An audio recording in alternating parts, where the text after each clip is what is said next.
Today I'm going to demonstrate the proper use of a Duracoat Easy Finishing Kit manufactured by Lauer Custom Weaponry. The first thing we're going to do is disassemble the firearm.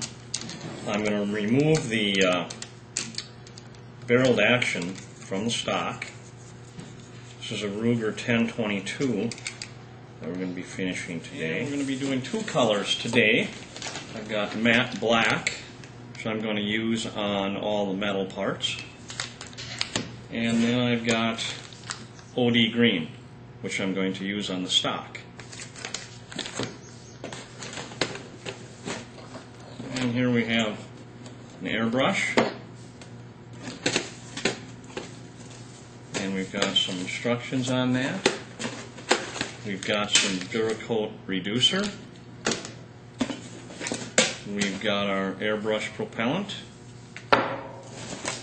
We've got our True Strip degreaser, a little piece of Scotch-Brite pad that we're going to use to help our degreaser in cleaning this gun. Make sure your connection is snug here at the airbrush. And now we're going to connect it to the valve. I'm going to make it tight, but not too tight. If I tighten it a little bit too much on this end, it won't allow the propellant to get through. Next thing we're going to do is prep. And that's probably the most important part of Duracoat. You have to get the surface clean.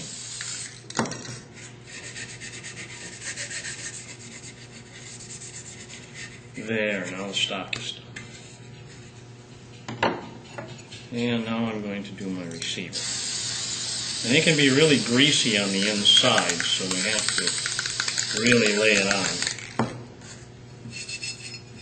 And get in there. I only need 2 ounces to do this project today.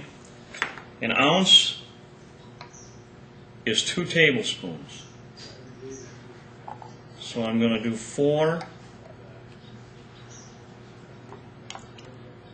tablespoons.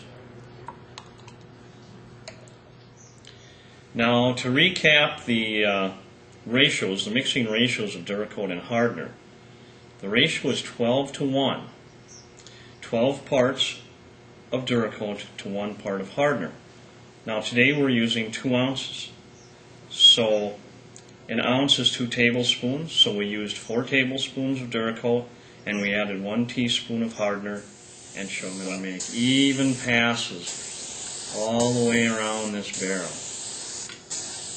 I'm going to pay close attention around this sight because I got to get in all the little nooks and crannies. I'm going to come up from underneath, move my tape out of the way, make sure I get it. I'm going to go all the way around. And I'm going to work myself like this all the way around. I'm slowly spinning that barrel, and I'm going to go all the way around and work my way to the top. Once I get to the top, I'm going to go and I'm going to start down on the bottom again. Only if it looks dry. If it doesn't look dry, I have to wait for those solvents to flash. Duracoat in layers, never in coats. The layers go on one right after another, allowing that flash off in between. And you're going to want to go about 3 to 4 layers of Duracoat. Remember that Duracoat dries to the touch in 20 minutes.